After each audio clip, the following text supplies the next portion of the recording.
Salam sejahtera buat kita semua. Kita bertemu kembali dalam Renungan Harian Toraya, Selasa 26 Mei tahun 2020. Bacaan kita hari ini dari 1 Raja-Raja pasal yang ke-8 ayat 54 sampai 61. Bapak Ibu Saudara, sebelum kita membaca firman Tuhan, kita merenungkannya, mari kita berdoa.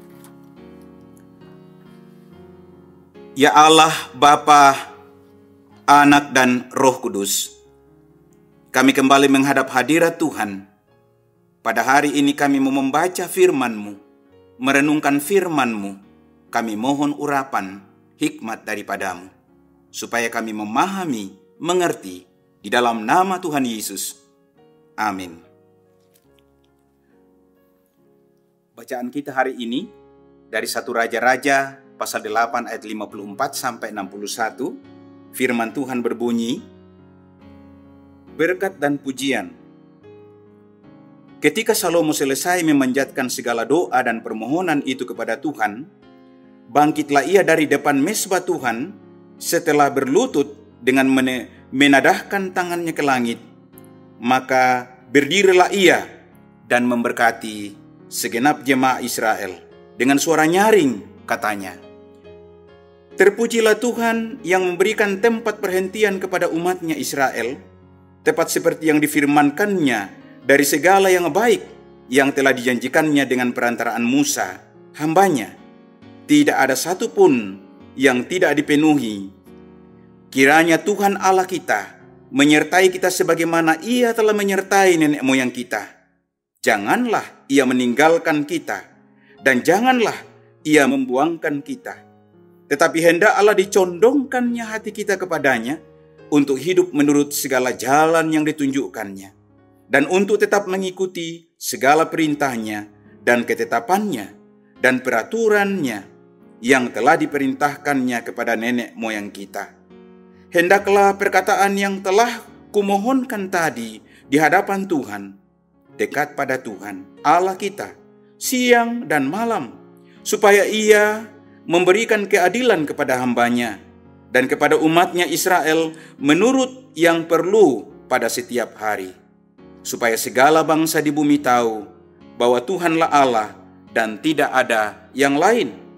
Dan hendaklah kamu berpaut kepada Tuhan Allah kita dengan sepenuh hatimu dan dengan hidup menurut segala ketetapannya dan dengan tetap mengikuti segala perintahnya seperti pada hari ini.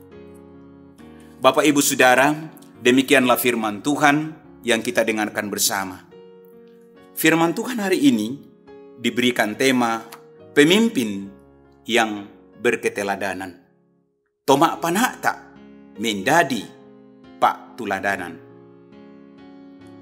Seorang pemimpin tidak hanya bertindak mengarahkan anggotanya kepada tujuan yang ingin dicapai, tapi seorang pemimpin diharapkan mampu menjadi teladan, terutama dalam hal bagaimana membangun relasi dengan Tuhan. Pada saat Salomo selesai berdoa, ia bangkit dari depan mezbah Tuhan dan menadahkan tangannya ke langit. Dia berdiri dan memberkati orang Israel dengan suara yang nyaring. Ayat 54 sampai 62. Salomo memuji Tuhan yang memberikan tempat perhentian kepada umatnya Israel, seperti yang difirmankannya bahwa segala yang baik telah dijanjikannya dengan perantaraan Musa. Allah menyertai umat Israel sebagaimana Ia telah menyertai nenek moyangnya. Tuhan tidak meninggalkan umatnya.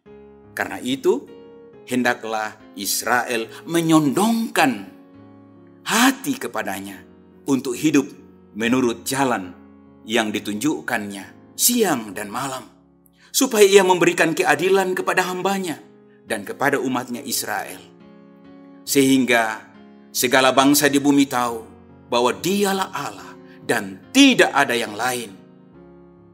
Saudara, kepemimpinan Salomo memberi teladan bahwa membangun relasi dengan Tuhan sebagai seorang pemimpin sangatlah penting.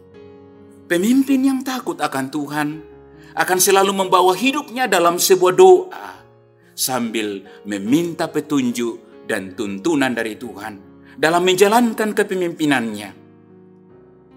Keteladanan seorang pemimpin tidak hanya terletak pada ucapannya, tetapi juga terletak pada bagaimana ia menempatkan dirinya sebagai seorang pemimpin yang takut akan Tuhan. Karena itu, sebagai seorang pemimpin dalam lingkup kita masing-masing, mari saudara, kita menunjukkan cara kepemimpinan yang mampu membuat para pengikut semakin mengenal Tuhan. Amin firman-Nya. Mari kita berdoa akan firman Tuhan. Bapa di sorga, kami telah mendengarkan dan merenungkan firman-Mu.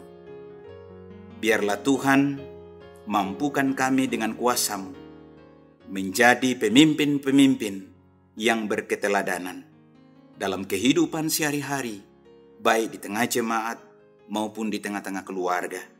Terpujilah nama-Mu, mampukan kami selalu meneladani Yesus sebagai pemimpin yang sejati. Di dalam nama Yesus, amin.